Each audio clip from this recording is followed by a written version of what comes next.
Have you ever seen an older man trying to impress a young woman with a fancy car, youthful clothes, and an energy that screams desperation more than power? My friend, if you have to convince her with things, it's because you no longer believe in your presence. This isn't about money or muscles, it's about energy. Because entering the playing field with the wrong rules is like trying to catch a wolf with catnip. It doesn't just work, you're going to be left alone and confused. Now listen to this. The wise man doesn't submit to events, he dominates them. Epictetus said it. And every time you change who you are to please someone, you're giving up that dominion. Today we're going to talk about the most common, most silent, and most destructive mistakes older men make with younger women.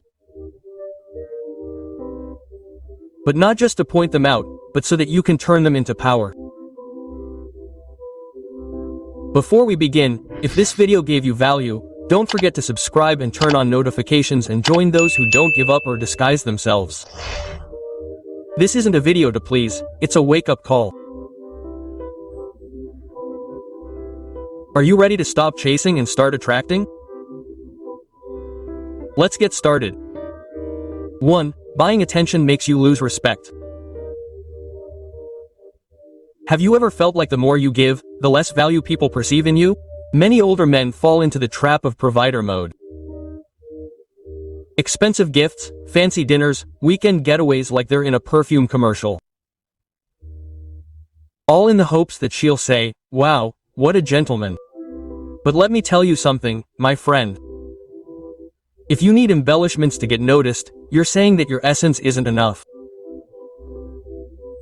It's like a lion disguising himself as a house cat with a designer tie. He may look fancy, but everyone will know he stopped roaring long ago. Seneca summed it up perfectly. Poverty doesn't come from having less, it comes from wanting more.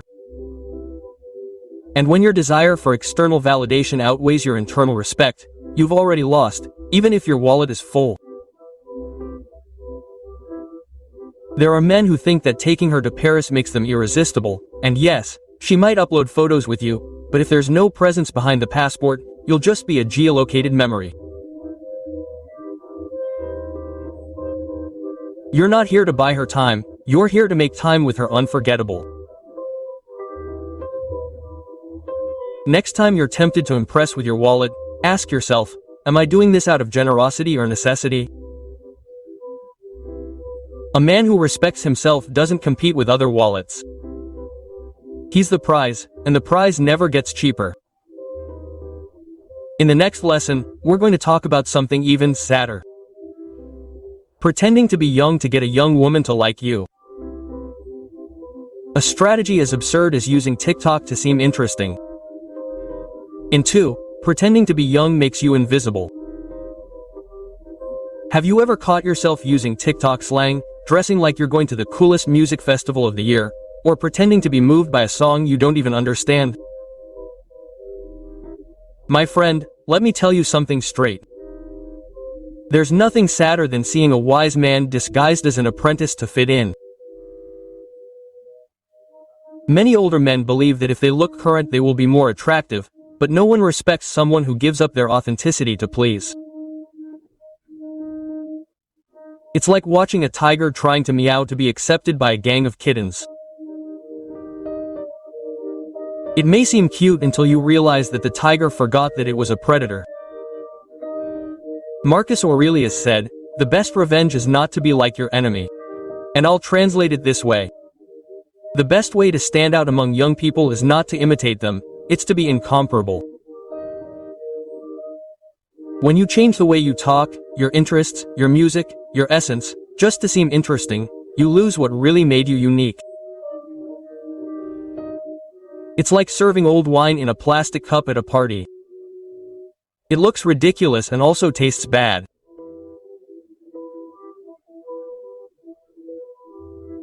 Next time you feel the need to look younger, ask yourself, am I hiding my experience or showing it with pride? Because attraction does not come from disguise, it comes from contrast. It does not need you to be young, it needs you to be you with your years, your silences and your certainties.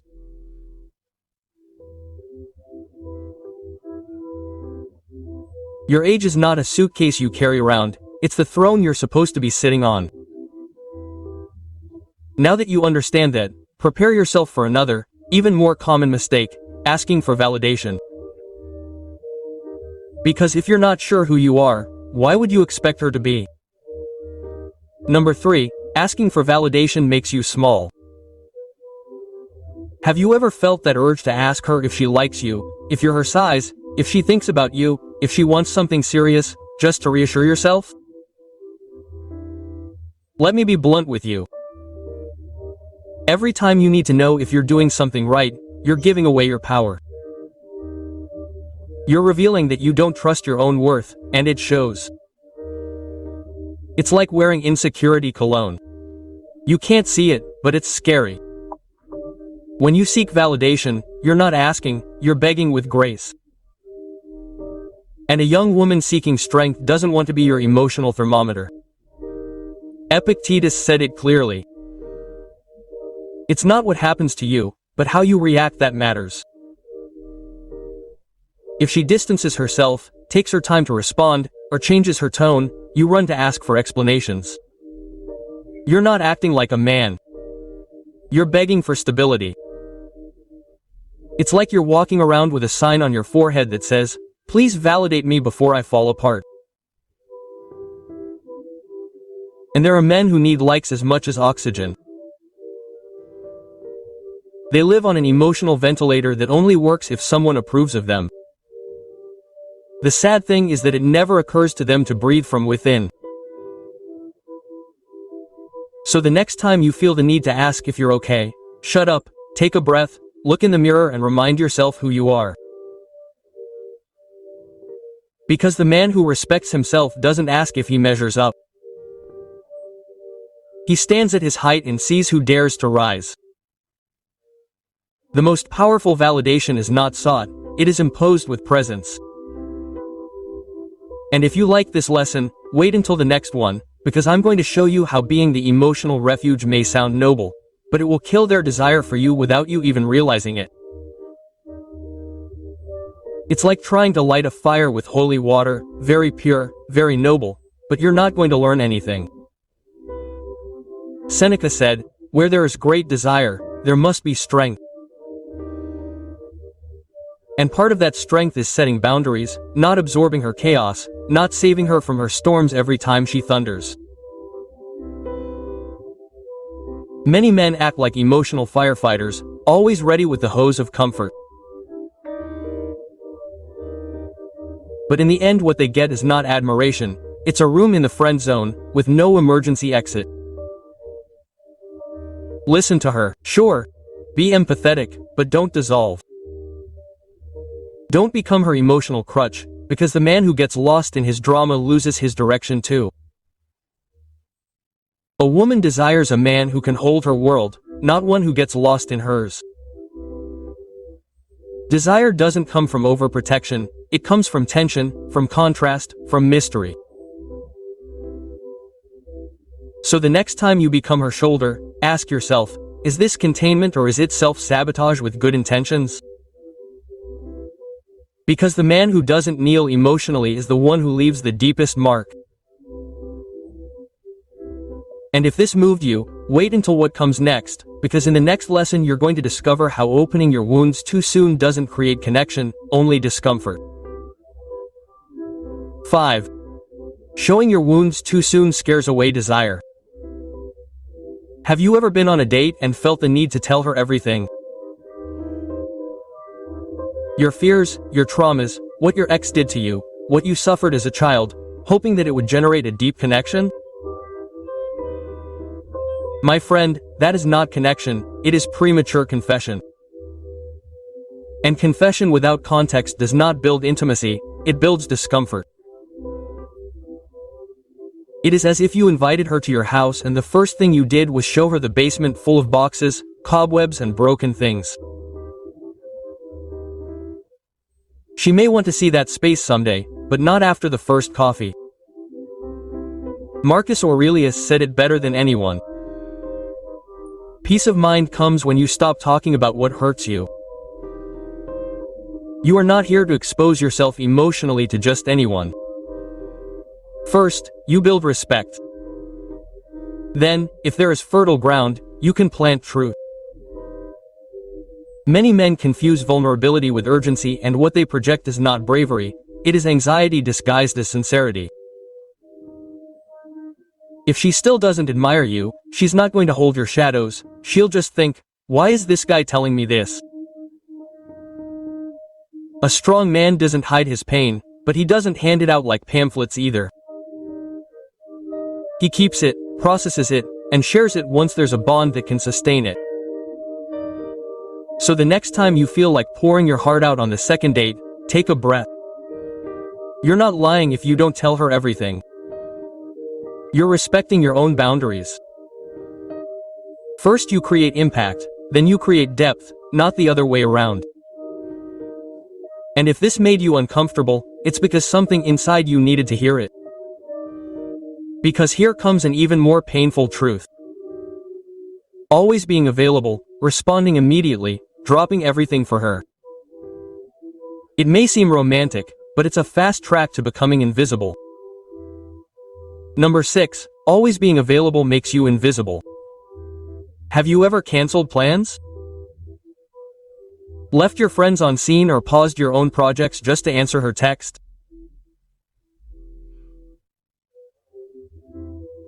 Many men think that always being there is proof of interest, but my friend, too much presence doesn't feel like love, it feels like anxiety on Wi-Fi.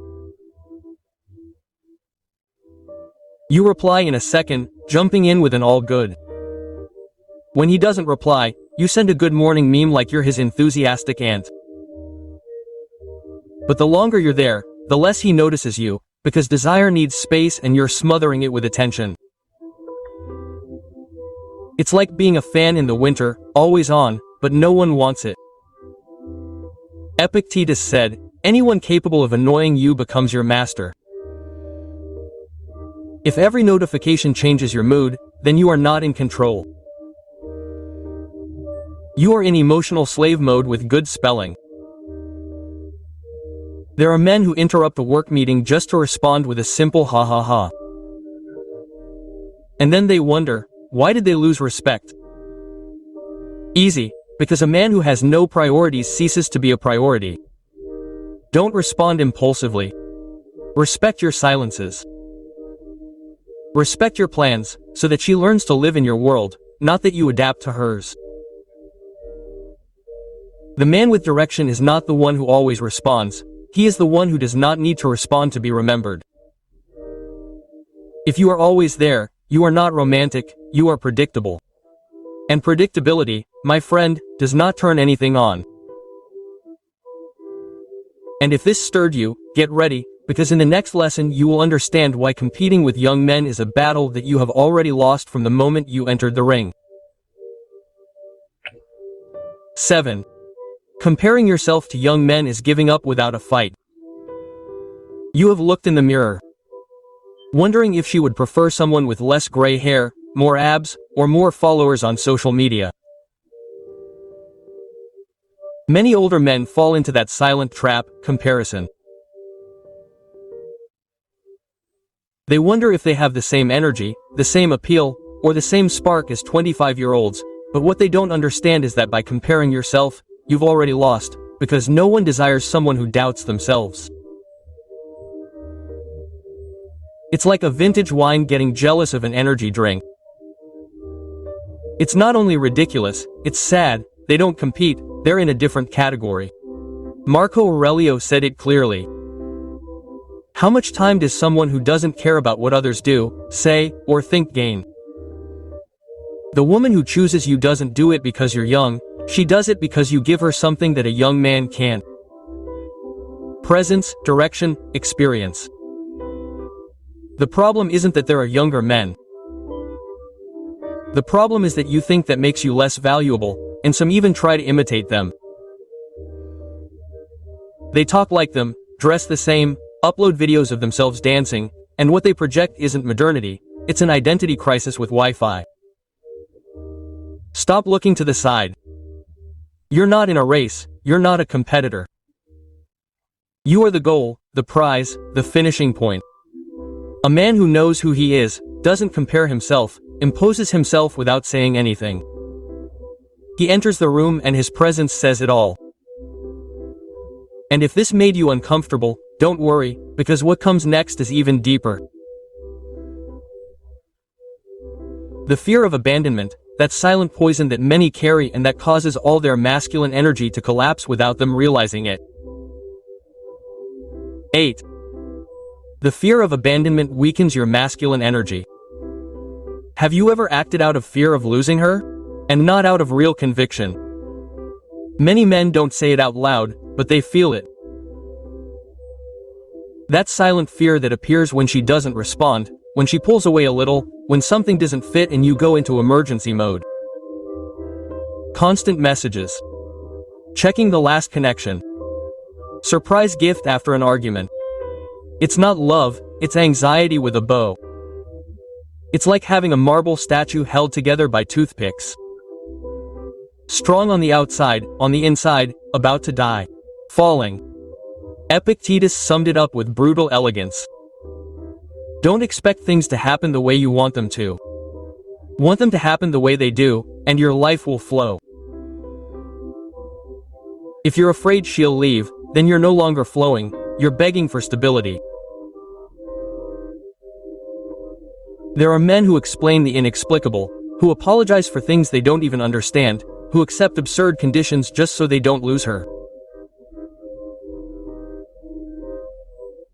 But that doesn't make her fall in love, it overwhelms her, because when you need her to stay to feel complete, you're no longer a man. You're an emotional queen in a tie. Stop acting out of fear. If she stays, let it be because she wants to be, not because you've tied her up in a web of anxiety. A real man doesn't beg for company, he inspires permanence, not because of what he says, but because of how he vibrates. And if some part of you felt touched by this, all the better. It means there's something inside begging for strength, because now comes a mistake as subtle as it is destructive. Apologizing for your age, justifying your years, as if wisdom were measured in wrinkles. Brace yourself because what follows will completely redefine the way you see yourself. Number 9. Apologizing for your age is giving away your power. You once said, "I know I'm old, but only so you won't be judged." Quote. Many older men enter relationships with the brakes on. They justify every gray hair, every wrinkle, every year as if their experience were a flaw rather than a crown. And in doing so they literally shrink, not in stature, but in energy. It's like an oak tree apologizing for not being a spring flower. Brother, you are not here to adorn, you are here to sustain. Marcus Aurelius made it clear. The best way to get revenge on those who wrong you is to not look like them. If you see yourself as an insecure old man, what do you expect her to see? Some even say with a resigned face, "I understand if you prefer someone younger." Do you know what that screams? I also believe that I am not enough. Stop negotiating on your age. You are not on sale. Every year of yours is proof that you survived, learned, and are still standing. Start speaking with your stance, not with excuses. Wear your age like someone who carries a sword. Not like someone who hides a flaw, because age does not make you less of a man, it makes you less manipulable, less naive, less volatile. And if you know how to sustain it with presence, it makes you more magnetic than any directionless youth. Respect is born when you respect yourself first, and that includes accepting the path you have taken without bowing your head. And now get ready because what comes next is not noticeable at first, but it is one of the most destructive mistakes you can make, giving up emotional leadership in the relationship. That, my friend, erases all your masculine energy. I will explain it to you now. Conclusion, your age does not make you worthless. It reminds you of how much you have lived, learned, and endured. Everything we talked about today, validation, comparison, fear, giving up leadership, are not flaws, they are starting points. And if you are here, it is because there is something in you that already wants to transform. Each mistake pointed out is an opportunity to reconnect with your center. Because when you stop acting from fear, you start moving from power. I want to know what part of this video hit you the hardest. What was that phrase that made you say this is me? Leave it to me in the comments with the fire emoji. If this video gave you clarity, I invite you to subscribe, turn on notifications, and join this community of awakened men. And if you want to go deeper, check out this other episode where I talk about how to build respect without having to say a single word. Remember, dominance is not acted out, it is embodied. Yeah.